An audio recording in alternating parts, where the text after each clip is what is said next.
Welcome back. If you're looking to treat someone special to a bit of grub on this Mother's Day, then Shane Rigney from Ringers D8 has you sorted.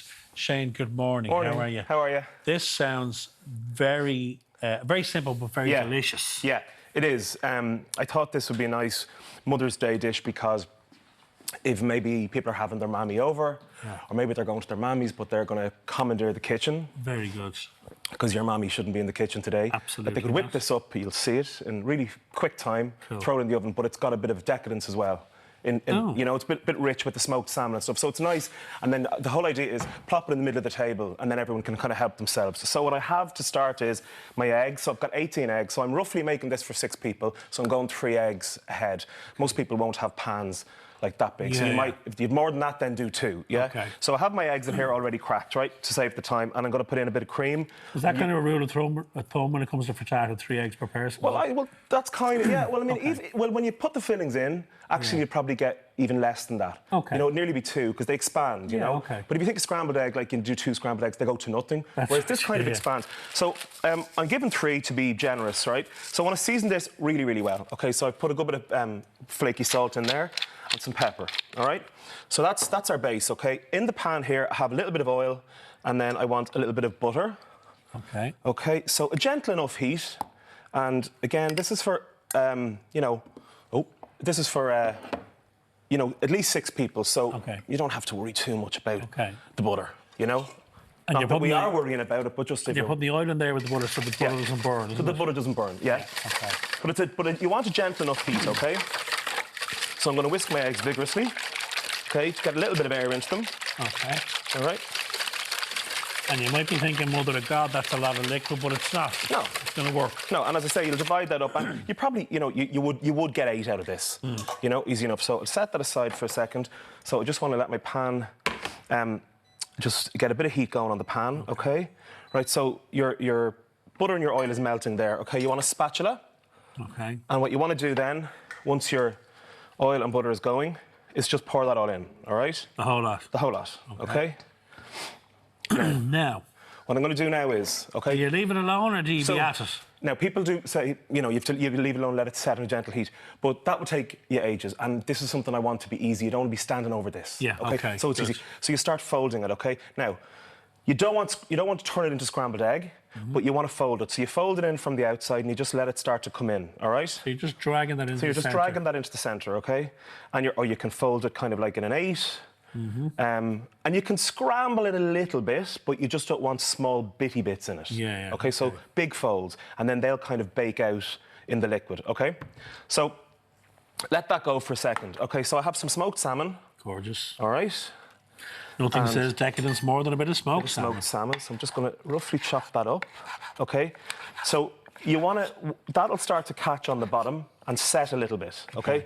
So we want that first, so that everything doesn't sink to the bottom. And all be, when you turn it over, you're making a barrier down there. It'll sit on the top, right? Yeah. So we've done that, and we're going to flake in the salmon around, all right? Okay. Now, I've seasoned this really well, as I said, but the smoked salmon has salt as well, so just be mindful of that. Okay. I have some potatoes then that I've sliced. And they're cooked already, are they? I've boiled them off, okay, and just sliced them up. They'll heat it back up in the oven in the liquid. I find, I mean, I would regularly make a frittata, and it's a great way of using up leftover roast chicken and the baby potatoes. Baby potatoes, and then chorizo is really popular, and bacon, loads of cheese. Yeah.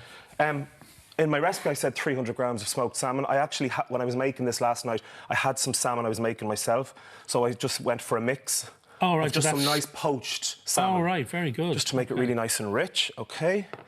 And now we'll see how we're going. So again, you'll start folding that in, so I can feel that that's kind of coming together on the bottom.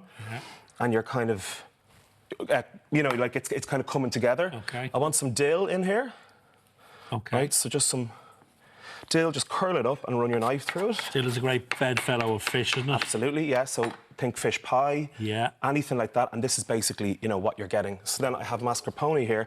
Again, you can use creme fraiche, but I just thought I had some mascarpone there when I was going to put the creme fraiche in, and I thought, let's go even a bit more rich on it, and then this will melt through it. And I like the way, I can even see it in the finished pie, that you can see the mascarpone. You're not stirring that mascarpone through. No, that'll just kind of like warm through, little dollops, and then everybody maybe, you know, you're kind of dotting it around, and then everyone will get a little bite of the mascarpone through it. Their slice, yeah. And what I have here is a little piece then with the toast, and then you can maybe get your knife and spread the mascarpone and the egg on top of your toast, right? So are we preheating our oven then? What temperature our are we oven's cooking preheated. I have it gently heating at about 160. Okay. Okay, so that's really now catching through, and you can see the curds coming through into the middle. Yeah. Okay. So what I'm going to do is I'm going to transfer this into the oven, so be careful with it. So 160. So 160. And how long are you going to let that go for? And because you've cooked that off on the pan, it won't take too long. Oh, okay? right, okay. So about, depending on how much. Now, if you don't want to fanny around with it too much in the pan, you can pop it in and that's fine. Okay. I like to just curdle it and then it's only 10 minutes. Okay. And then it's done, right? And then this is your... Now, just a stupid question number 709, part B. No such thing. How do we know when it's cooked? You just want to touch the top. Texture and it'll be thing, set, and you'll see it, and it's a texture thing, right? Now, I've pre-sliced this one already that I made this morning, okay? And just cut it into slices, and there's your nice potato and salmon through it. And your little bit of... You can see the way your creme fraiche is still sitting there. A little bit of dill, a little bit of smoked salmon, and then, on top, fresh. And I'll give that to you. Do you know what I would describe? And that's it. The frittatas, they're kind of... they're fridge clearers for me, aren't they? Yeah. Like, what other combos can you get down there? Well, we all have eggs in the fridge, and even if you don't, but you have a fridge full of bits and bobs, just go and get a bit of egg, and people often forget about them for dinner, and then just buy 12 eggs, clear out the fridge, and it's a really nice, healthy, perfect dinner. The proof is, ladies and gentlemen, in the pudding. Take your time there, Simon. Take your time.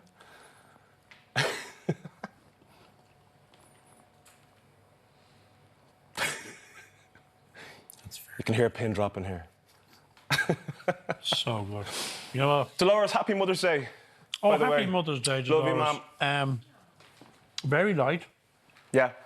Loads of flavour. Yeah. And what I like about that is the potatoes in there. Yeah. It's a little different, little texture thing. Yeah, it gives it a bit of body as well. So you have a bit of carbs in there as well, because like it might be very light for some people with the egg. So a little bit of potato in there kind of rounds it out as a full meal. And the mascarpone, you said you could change that to what? Creme fraiche. You know, cream wouldn't work because it's too... It'll just, you know, you've put some cream already in the liquid. But you mentioned decadence because you got your smoked salmon. You've got a little bit of cream in there with the eggs as well. Yeah. You can taste well all seasoned. that. And then the bit of mascarpone or cream cheese for that real richness. And you even said Happy Mother's Day to your man. And I even said Happy Mother's Day to my man. Happy Mother's Day, Dolores. He was only talking about you before we came on air, and I don't believe a word of it, by the way. Thank you, Shane. She knows I love her. Yes, she does. Great recipe. All the recipe details are up on our website. Or should look and call in and see Shane in Ringers D8. Be busy today. And tell him we set you up. Up next, we're over on the catwalk. Don't go anywhere. See you in a minute. Thank you, Shane. You're welcome.